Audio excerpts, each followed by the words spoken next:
నమస్తే దివ్యదర్శిని న్యూస్ కి స్వాగతం. నేను మీ సునీత. రాష్ట్ర ప్రభుత్వం ప్రవేశపెట్టిన బడ్జెట్ మోసపూరిత బడ్జెట్ అని విజయనగరం జిల్లా పరిషత్ చైర్మన్ మజ్జి శ్రీనివాసరావు మండిపడ్డారు. నేడు ఆయన మీడియాతో మాట్లాడుతూ అంకెల గారడీతో రూపొందించిన బడ్జెట్ అని అన్నారు.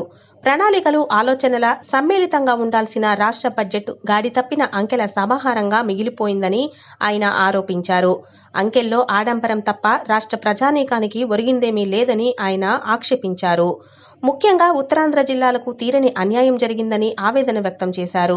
2026 నాటికి భోగాపురం విమానాశ్రయం ఎట్టి పరిస్థితుల్లో పూర్తి చేయలేరని, తారక రామ తీర్థసాగర ప్రాజెక్టు ద్వారా విమానాశ్రయానికి నీటి సరఫరా కలగానే మిగిలిపోతుందని ఆయన అభిప్రాయపడ్డారు. వైఎస్ఆర్ కాంగ్రెస్ పార్టీ హయాంలో 2023-24 కాలంలో ఏకంగా 6,866 కోట్లు కేటాయించి వ్యయం చేయగా కూటమి ప్రభుత్వం మొండి చెయ్యి చూపించిందని విమర్శించారు. ఎన్నికల హామీలలో భాగంగా ప్రకటించిన సూపర్ 6 ఎంతవరకు అమలు చేశారని మజ్జి శ్రీనివాసరావు ప్రశ్నించారు. మహిళలకు ఉచిత బస్సు ప్రయాణాలు, తల్లికి వందనం తదితర పథకాలను గాలికి వదిలేశారని ఆయన ఆరోపించారు. ప్రభుత్వ ఆధ్వర్యంలో చేపట్టిన పోర్టులు, నూతన వైద్య కళాశాల గురించి ఈ బడ్జెట్లో కనీసం ప్రస్తావించలేదని మజ్జి శ్రీనివాసరావు మండిపడ్డారు. ఈ మీడియా సమావేశంలో వైఎస్ఆర్ కాంగ్రెస్ పార్టీ నాయకులు సూర్యనారాయణరాజు, నెక్కెల నాయుడుబాబు, వర్రి నరసింహమూర్తి పాల్గొన్నారు. బడ్జెట్ ఇది ఎందుకు చెప్తున్నామంటే, ఒక బాధ్యతాయుతమైన ప్రజాప్రతినిధులు ఈ వెనుకబడి ప్రాంతాన్ని విజయనగరం జిల్లా ప్రాంతం నుంచి ప్రాతినిధ్యం వహిస్తున్నవారు, ఉత్తరాంధ్ర ప్రాంతాల నుంచి వహిస్తున్నవారు ఎక్కడా కూడా ఉత్తరాంధ్ర ప్రాంతానికి సంబంధించి ఎక్కడా కూడా నిధులు తెచ్చే పరిస్థితి లేదు. వీళ్ళ కేటాయింపులు లేవు. ఈ ప్రాంత అభివృద్ధులు ఎక్కడ కేటాయింపులు కనపడలే. బడ్జెట్లు పోనీ సంక్షేమ పథకాలు ఉన్నాయంటే సంక్షేమ పథకాల్లో కేటాయింపులు లేవు. కాబట్టి ఈ బడ్జెట్ పూర్తిగా నిరాధారణ బడ్జెట్, అంకెల గారిడీ బడ్జెట్. ఏదైతే ఈ ప్రాంత వ్యవసాయ ప్రాంతం మీద ఆధారపడిన రైతాంగం పట్ల కానీ, లేదు అధిక సంక్షేమ పథకాలు తీసుకుంటున్న ఈ ప్రాంతాల్లో ఉన్న లబ్ధిదారులకి పూర్తిగా నష్టం జరిగే కార్యక్రమం జరుగుతూ ఉంది. లేదు ఈ ప్రాంతం మీద పెట్టుబడులు పెట్టాల్సిన బాధ్యత ఈ ప్రాంతంలో ఆనాడు భోగాపురం విమానాశ్రయం తీసుకొచ్చిన, లేదు ఈ ప్రాంతంలో శ్రీకాకుళం జిల్లా మూలపేట పోర్టు తీసుకొచ్చిన, లేదు విశాఖ జిల్లాలో అనేక పరిశ్రమలు ఆనాడు తీసుకొచ్చిన, ఇవాళ ఎక్కడా కూడా ఈ సంవత్సర కాలంలో ఎక్కడా కూడా ఒక రూపాయి పెట్టుబడి బడ్జెట్లో చూపించిన పరిస్థితి ఇవాళ ఈ ప్రాంతానికి ఉంది.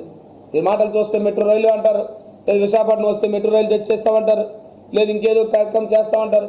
ఇవాళ ఎక్కడ కూడా బడ్జెట్లో ఎక్కడ అలాంటివి కనపడలే.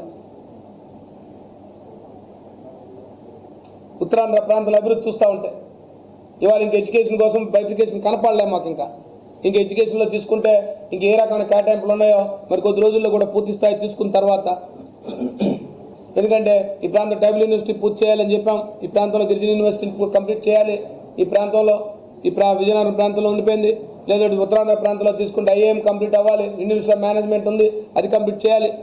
ఆ ప్రాంతంలో అది కూడా పూర్తి కాని పరిస్థితి లేదు. కొన్ని బడ్జెట్లో చూసాం ఈ ప్రాంతంలో మరి జిందాల్ వాళ్ళకి ఆనాడు భూములు ఇచ్చాం ఎస్కోట్ ప్రాంతంలో. మరి ఇవాళ ఆ రోజు ఎంఎస్ఎంఈ పెడతామని చెప్పి గత ప్రభుత్వంలో ట్రైపార్టీ అగ్రిమెంట్ కూడా వారు చేసుకున్నారు. మరి ఎక్కడ కూడా బడ్జెట్లో దానికి సంబంధించి ఎక్కడ కూడా సమాచారం కనపడలే. ఈ సంవత్సరాన్ని దాన్ని టేకప్ చేస్తారా లేదా ప్రభుత్వం? ఆ ప్రాంతంలో ఆ రోజు భూసేకరణ చేశారు, రైతులు భూములు ఇచ్చారు. ఆ ప్రాంతంలో ఒక ఎంఎస్ఎంఈ పెడితే ఆ ప్రాంతం అంతా కూడా ఇండస్ట్రీ వస్తుంది అని చెప్పి ఎన్నో ఆశలతో ఆనాడు ప్రభుత్వంలో మరి ఆనాడు రాజశేఖర రెడ్డి గారు కానీ, లేదు గత ప్రభుత్వంలో ఉన్న జగన్మోహన్ రెడ్డి గారు పూర్తి స్థాయిలో ఎంఎస్ఎంఈకి దానికి కావాల్సిన అన్ని అనుమతులు ఇచ్చాం. మరి ఇవాళ ఎక్కడా కూడా దానికి సంబంధించి ఎక్కడా కూడా మరి బడ్జెట్లో ఆ మాటలు ఎక్కడ రాలే. కాబట్టి మరి ఏదైతే ఇవాళ ఈ ప్రాంతానికి సంబంధించి ఓ పక్క పెట్టుబడుల విషయంలో కానీ, లేదు ఉద్యోగాల కల్పన విషయంలో కానీ, లేదు ముఖ్యంగా నిరుద్యోగ యువత ఉద్యోగాల కల్పన విషయంలో కానీ, లేదు ఈ ప్రాంతాల్లో పెట్టుబడులు పెట్టే విషయంలో కానీ మరి కేవలం కూటమి ప్రభుత్వం పూర్తిగా పక్షపాత వైఖరితో ఉత్తరాంధ్ర ప్రాంతాన్ని, ఈ ప్రాంతంలో ఉన్న నిరుద్యోగ యువతని, లేదు ఈ ప్రాంతంలో యువకుల్ని, ఈ ప్రాంతంలో రైతాంగాన్ని, ఈ ప్రాంతంలో సంక్షేమ లబ్ధిదారుల్ని పూర్తిగా మోసం చేసి మరి వచ్చే సంవత్సర కాలంలో కూడా ఈ ప్రాంతం అభివృద్ధి కాదు అని చెప్పకనే చెప్పే విధంగా ఈ ప్రాంతంలో చెప్పారు.